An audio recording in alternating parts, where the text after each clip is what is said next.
Klee was born on December 18, 1879, in Münchenbuchsee, Switzerland.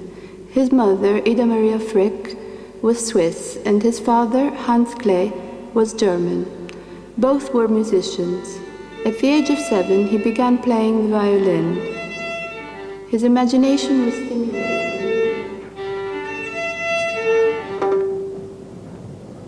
It was spring.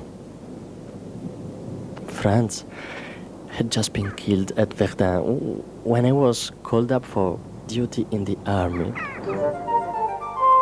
I decided to stay well away from the front line. Private Klee, 22nd Battalion, 1st Artists Brigade. They made us polish and paint planes. It was fascinating.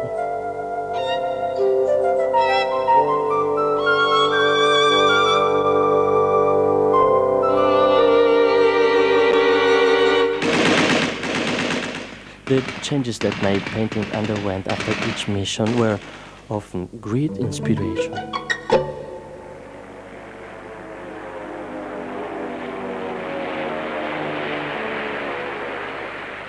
But soon, one of our squadrons was shot down by our own anti-aircraft artillery.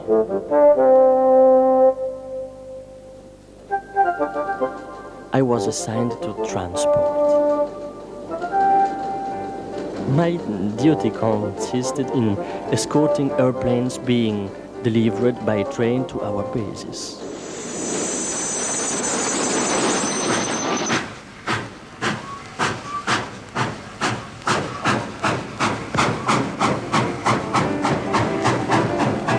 I spent my nights on trains. I only did my drawings while the train was running, so the vibrations would guide my hand.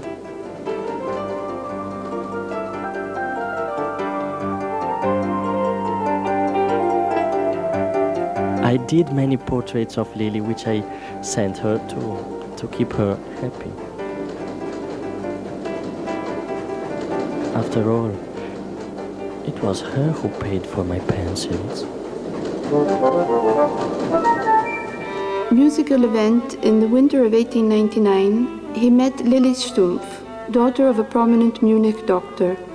He married her in 1906, and they moved to Munich together, where Lilly supported the family teaching music. They resided there until... The nights were long, and when I couldn't resist my fatigue, I would carry out experiments of sleep drawing. I always woke up hoping to find sketches of my dreams waiting for me. He read voraciously works such as Aristophanes, the Bible, Voltaire, Hoffmann, Dostoevsky, Strindberg, Wedekind.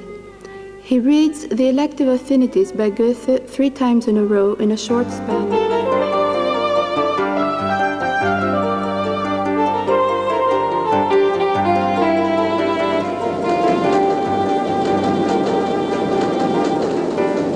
The only book I had brought with me was Goethe's The Elective Affinities, but that was enough to keep me busy for the whole war, since I never made much sense of it. The disorientation that it gave me stimulated my appetite.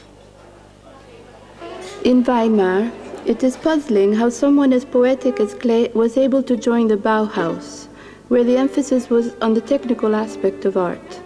The Bauhaus ideal was not art for art's sake, but a utilitarian art with practical applications.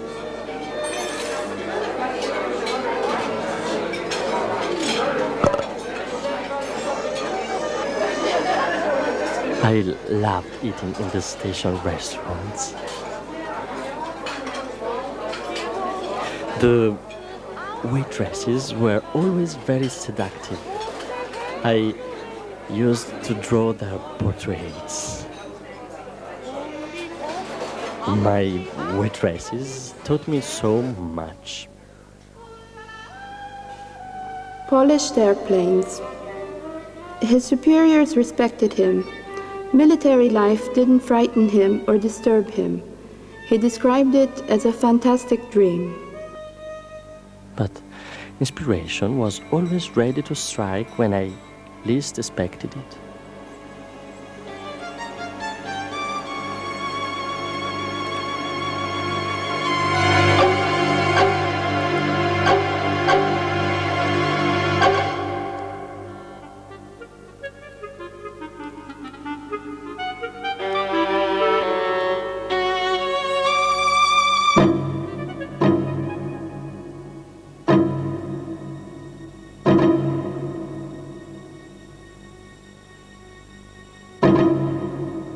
And the urn was finally buried in September 1942 in the Schosshalden Cemetery in Bern.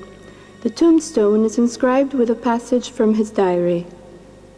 I cannot be grasped in this world, for I am as much at home with the dead as I am with those beings who are not yet born.